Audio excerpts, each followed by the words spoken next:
जब आसमान में हुआ प्लेन का पक्षियों से सामना। दोस्तों, क्या आपने कभी प्लेन राइड की है? प्लेन राइड कितनी ज्यादा स्मूथ होती है। हम आसपास की खिड़कियों से नीचे नजर आने वाली नदियों को, पहाड़ों को और बादलों के नजारों का लुत्फ उठा रहे होते हैं, यानी कि सब कुछ बेहतरीन। लेकिन क्या हो अगर यही बेहतरीन एक बहुत बड़े दुख में बदल जाए? कोई प्लेन अपने रास्ते में जा रहा हो और उस पर खतरा मंडराने लगे। आप पूछेंगे कैसा खतरा? चलिए आप सोचिए कैसा खतरा। क्या हाईजैकर्स, या फिर फ्यूल खत्म, या फिर चिड़ियों का झुंड? अब भला चिड़ियों के झुंड से कोई प्लेन कैसे खतरे में आ सकता है? अगर आप ऐसा सोच रहे हैं तो आप पायलट स्लेन बर्गर के बारे में नहीं जानते। कौन थे ये? एक पायलट थे जिनके प्लेन पर बीच आसमान में पक्षियों के झुंड ने हमला कर दिया था और फिर इनका प्लेन क्रैश की स्थिति में आ गया था। फिर आगे क्या हुआ? क्या ये बच पाए या इनका प्लेन बच पाया? अगर आप ये सब जानना चाहते हैं तो वीडियो को पूरा जरूर देखें। ये कहानी आपके लिए लेकर आया है अनसुनी कहानियां, क्योंकि वो कहानियां जो रह जाती हैं अनसुनी, उन्हें सुनाता है अनसुनी कहानियां। तारीख थी 15 जनवरी 2009। ठंड के कारण न्यूयॉर्क की कुल्फी जमी हुई थी। तापमान 5 से 10 डिग्री सेल्सियस के बीच डोल रहा था। दोपहर का समय था और शहर अपने काम धंधे में लगा हुआ था। न्यूयॉर्क एयरपोर्ट पर भी काफी चहल पहल थी। न्यूयॉर्क के सेकंड एयरपोर्ट से एक एयरबस A320 3:24 पर उड़ने को तैयार था। उसे उड़ा रहे थे चेल्सी स्लेन बर्गर। वो उस वक्त 57 साल के थे और पहले अमेरिकन एयरफोर्स में फाइटिंग पायलट रह चुके थे। स्लेन बर्गर को अपनी लाइफ में कुल 19,663 फ्लाइट आवर का अनुभव था। वो एक ग्लाइडर पायलट होने के साथ एविएशन सेफ्टी के एक्सपर्ट भी थे। उस उड़ान में उनके साथ फर्स्ट ऑफिसर और उनके 2 पायलट के तौर पर जेफरी स्काइल शामिल थे। जेफरी भी स्लेन बर्गर की तरह ही काफी ज्यादा अनुभव वाले व्यक्ति थे। उन्होंने लगभग 15,683 फ्लाइट आवर हैंडल किए थे। इतने अनुभव के बावजूद ये उनके करियर की पहली एयरबस फ्लाइट थी। ये प्लेन शार्लोट डगलस को रवाना होने वाला था। शाम के 3:24 पर यह प्लेन अपनी मंजिल के लिए रवाना हो गया। जब ये प्लेन उड़ा तब इसमें 150 पैसेंजर और क्रू मेंबर शामिल थे। उड़ान के 1 मिनट बाद यानी कि 3:25 पर यह प्लेन 750 फीट की ऊंचाई पर पहुंच गया। दोस्तों, मैं आपको एक्यूरेट टाइम बता रहा हूं ताकि आगे आपको वीडियो देखकर समझ आए कि केवल 10 मिनट में क्या से क्या हो सकता है। और हाँ, जिंदगी बदलने के लिए केवल 10 मिनट ही काफी होते हैं। प्लेन सेकंड दर सेकंड अपनी मंजिल की तरफ आगे बढ़ रहा था।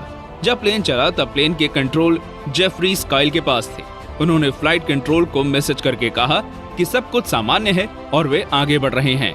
3:26 पर स्लेन बर्गर ने जेफरी स्काइल को कहा कि हडसन नदी काफी ज्यादा खूबसूरत नजर आ रही है।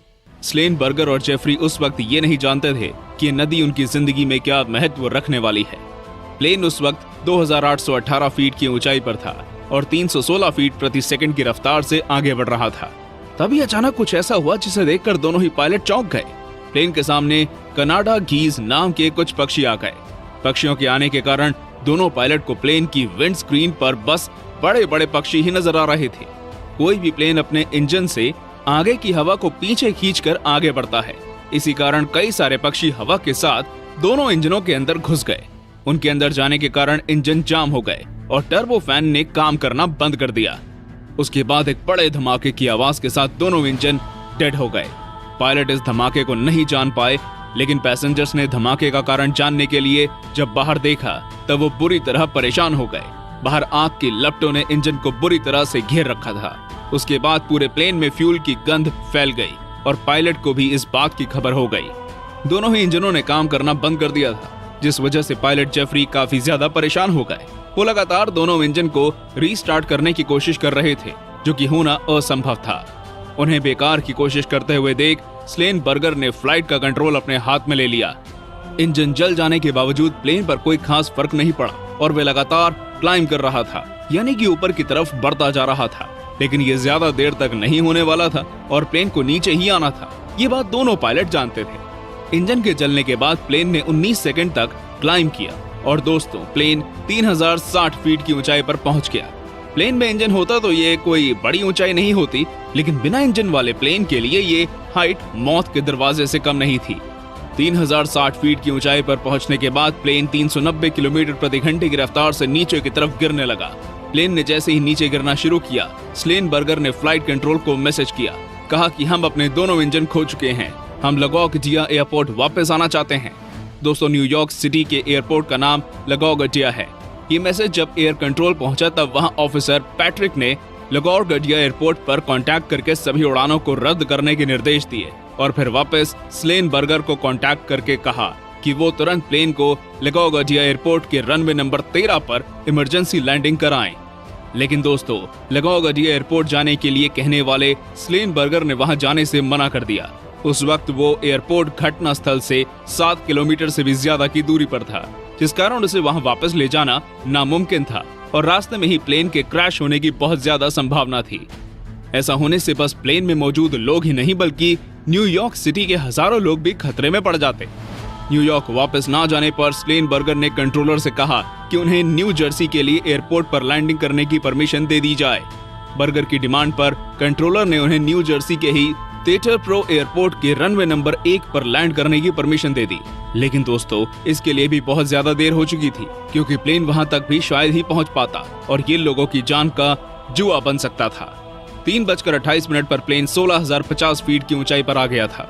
स्लेनबर्गर ने अपनी सूझबूझ के साथ कंट्रोलर से कहा कि वे हडसन नदी में प्लेन को उतारने जा रहे हैं।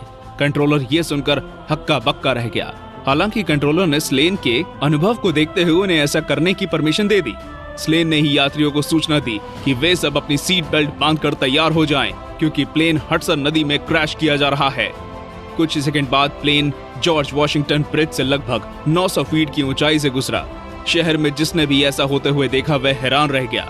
कंट्रोलर को जब समझ आया कि अब उनके पास और कोई चारा नहीं है, तब उसने भी कोस्ट गार्ड को घटना के बारे में बताया और कहा कि वे तैयार रहें। प्लेन किसी भी वक्त नदी में होगा। इसके साथ ही उन्होंने रेगुलर अपडेट के लिए एक हेलीकॉप्टर को नदी के ऊपर नियुक्त कर दिया, क्योंकि 500 फीट पर पहुंचने के बाद प्लेन से कंट्रोलर का कनेक्शन टूटने वाला था और ऐसा हुआ भी। कनेक्शन टूटने के बावजूद पहले से की गई तैयारियों के बलबूते कंट्रोलर को पता चलता रहा कि प्लेन की स्थिति क्या है। और दोस्तों, बर्ड स्ट्राइक के कुल 4 मिनट बाद यानी कि 3:31 पर प्लेन को नदी में उतार दिया गया।